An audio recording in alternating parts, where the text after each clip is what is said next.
l'expression fétiche de Léopold Tamba, couler de source. Bon, mais de toutes les façons, comme c'est un sacerdoce, comme l'enseignement, comme les avocats, et tous ces gens-là, sacerdoces-là. Donc derrière chaque travail, il y a un sacrifice. Un gros sacrifice. Quand le président de la République dort, parce qu'il y a des gens qui le surveillent. Quand les malades sont la nuit sur un lit d'hôpital, c'est parce qu'il y a des gens qui assurent la garde et ils ne dorment pas. C'est vrai. C'est pareil comme nous autres. En tout parce cas. qu'on doit servir le matin de l'information que nous sacrifions par moment pour se lever très tôt. En tout cas, c'est juste ça. On n'a pas des sommeils assez stables ni équilibrés. Mais il faut faire avec. Oui, voilà. Il faut faire avec, c'est un métier. C'est un sacerdoce. Vous rejoignez alors le slogan, je pense, du PASTEF, le don de soi pour la nation. Hein? On le partage tous. Mais vous savez, c'est un slogan qui a toujours existé. Il faut pas, c'est pas eux qui ont la paternité de ça. Hein. C'est comme quand les gens disent, par exemple, Yéhou Yarou Yété. Ça, c'est Made in Sénégal. Yéhou Yarou Yété, ça, c'est clair. Comment on appelle encore? Il y a d'autres slogans. Hein? Même comme ce Bob, c'est Made in Sénégal. C'est des choses qui renvoient carrément à la culture, le Djom. Hein? Par exemple, quand il y a d'autres qui vous disent Foulak Faïda, mais tout ça là, ça renvoie carrément à la culture Made in Galsen. C'est important. Bon, mais c'est vrai que eux, c'est peut-être pour rappeler. Vous savez, il faut toujours rappeler aux gens d'où ils viennent et où ils doivent aller. Il y a un combat, c'est le développement d'un pays, donc il faut le don de soi. Et c'est pour cela, certains vous diront même qu'il faut ramener certaines choses dans l'éducation, l'éducation civique, l'instruction civique. Et d'ailleurs, le président Macky Sall avait initié la levée de drapeau. Bon, mais après, c'était devenu plus ou moins, il y avait moins de rigueur. De rigueur, ouais, je sais pas. Mais le rituel a toujours continué. Ça a continué, mais c'est des symboles. C'est-à-dire, c'est quoi le drapeau? Le vert veut dire quoi? Telle couleur, qu'est-ce que ça veut dire? C'est quoi l'étoile? Hein? Donc, toutes ces choses-là, il faut toujours rappeler. Bon. J'aimerais bien que Simon Pierre Faye m'envoie un reportage pour demander aux Sénégalais s'ils connaissent la signification et des drapeaux et des sceaux. Beaucoup de gens ne te donneront pas les bonnes réponses. En tout cas, vous m'envoyez un reportage aujourd'hui? Attendez demain. Aujourd'hui, c'est Diomaye. Aujourd'hui, c'est Diomaye. Justement, pour ce Diomaye, on en parle. Il prête serment aujourd'hui et la passation de pouvoir se fait aujourd'hui. Peut-être Simon Pierre Faye baax na ñu delluwaat ci bilan et matériel du président Macky Sall et les manquements. Parce que son régime a noté aussi beaucoup de manquements.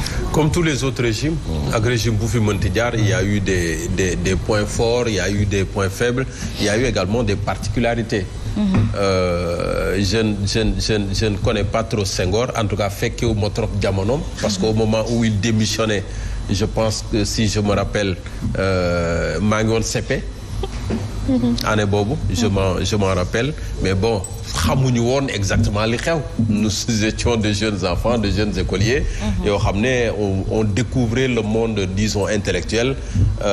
Par moment, boo demoon kër ga fekk pay ak seen poste radio yi nga xam ne da ngay yëkkati antenne ba pour mën a jàpp. À l'époque, c'était pas FM, mais les MW ou SW. Ci nga doon amee chaîne nationale.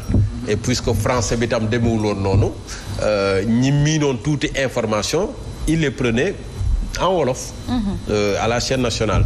Mais on a quand même senti qu'il y avait quelque chose qui se passait, qu'un président partait, un autre venait. Quels sont les enjeux? Voilà, c'est juste ça. Période Abdou Diouf, nous l'avons démarré. Et donc Abdou Diouf, la particularité, l'ignorer retenir, moi, comme particularité, le multipartisme, disons, intégral, qui a peut-être permis cette éclosion de la démocratie, entre autres, et vers la fin de son mandat, on se dit que mes présidents, est-ce que kon mi ngi woon Sénégal? Parce que quand tu l'entends dire que moom xamul woon ne café wala meew dañ koy jaar ci ay mbuus bu juróom, tu te dis mais président kon lan moo xew? Est-ce qu'il était dans ce Sénégal que nous vivons? Moment boobu également, ñun de la nouvelle ou jeune génération, on commençait également à vivre les affres du marasme économique. Abdou Diouf, c'était également la dévaluation du franc CFA, c'est sous son magistère, avec le plintiwa, l'inflation, la flambée des prix qui commençait petit à petit. Abdoulaye Wade, lui, il est venu avec des symboles, avec une femme présidente, disons première ministre, avec une loi sur la parité qui met au même pied d'égalité góor ak jigéen, en tout cas dans les institutions, parité dans les institutions, notamment les bureaux des institutions comme l'Assemblée nationale, entre autres, etc., etc. Féminisation de l'armée. Féminisation de l'armée, le vote militaire, entre autres, yi ñu ci mën a retenir juste comme ça que voilà ni mu ñuy ñëwee quoi. Par la suite, on a vu également que li xawoon na daal Abdou Diouf avec la demande sociale moo mujjee dab Abdoulaye Wade parce que je le rappelle waxoon naa ko fi keroog Abdoulaye Wade bi mooy laaj réew mi bi mu ñëw dafa noonu ku amul liggéey yëkkatil sa loxo mais c'est comme si tout le pays avait justement levé la main parce que il y avait le chômage.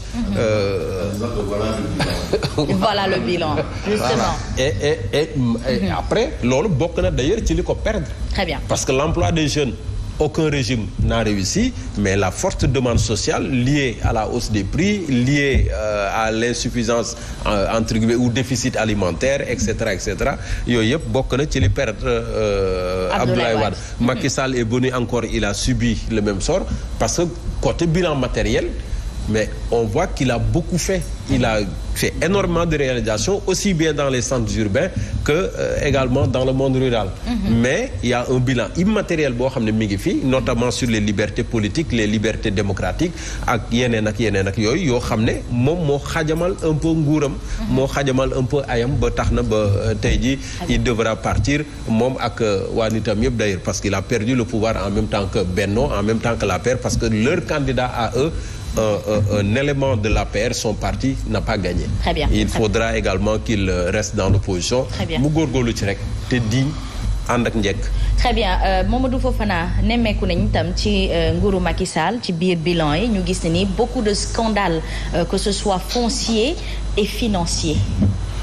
oui loolu nekkatul loo xam ne lu ñuy naatable te mën nañ wax ne bokk na ci lu gën a yokk tax boo xoolee li xew li man dama jàpp ne le peuple sénégalais a tout simplement sanctionné le président Macky Sall.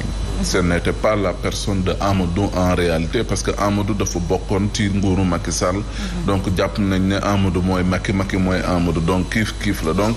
Et lu tax sanction yooyu am c'est par rapport ak justement ay griefs yoo xamante ne nii Simon soulevé ne ko.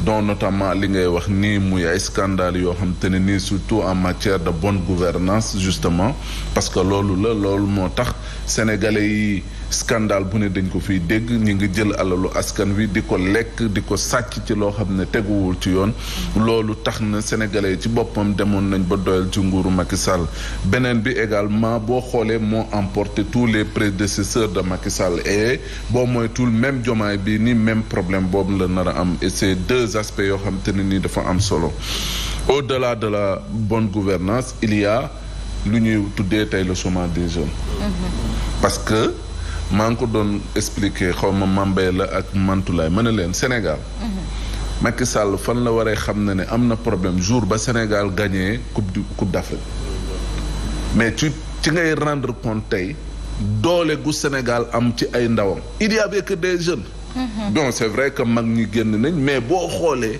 la ànd ak gaynde yi ba Sénégal gagné ba ñu dem pale la fa nekk ci ay jeunes ku jiite réew ku ne da ngay tiit ci loolu parce que da nga naan ñii fan laa leen utalee xëy dafa doy waar donc nekk na bombe sociale boo xam te ne nii même je me dis même fii ak beneen décennie yooyu nekkut loo xam te ne nii lu yomb la loo xam ne mën nañ ko lijjanti donc problème la beneen bi moom mooy li nga xam ne moom mooy les prix des denrées de première nécessité parce que mbirum dund bi dafa nekk loo xam te ne nii problème la au Sénégal Abdou Diouf ne la mbuusu juróomi dërëm mais xaw ma ne dañ koy jaay Sénégal te et pourtant ba mu doon prêter serment Kéba Mbaye waxoon na ko ne ko les Sénégalais sont fatigués cette fameuse phrase là ñu bëri dañ koy fàttaliku ba léegi nii et loolu ba léegi mi ngi résonner di retentir ci li nga xam te ne nii moom mooy suñuy nopp ne jafe-jafe yooyu amoon ca Abdou Diouf tàmbali ko ca Senghor ba ci Abdou Diouf ba léegi nii les mêmes problèmes la sénégalais di dund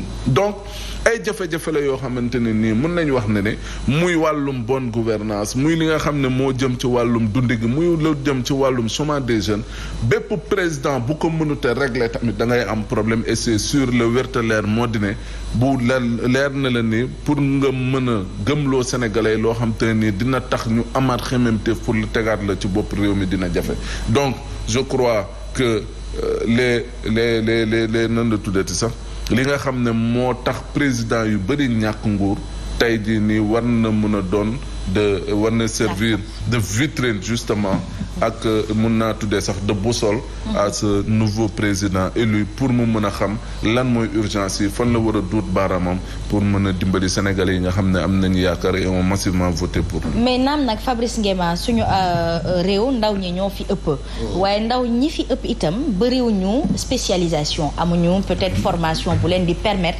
ñu mën a wax ne métier bi am naa lijaasaam mën naa ko liggéey est-ce que loolu tamit nekkul lu ñu war a njëkk a régler balaa ñu leen di utal ab xëy. Non mais ñoom ñëpp ils ont essayé de régler mais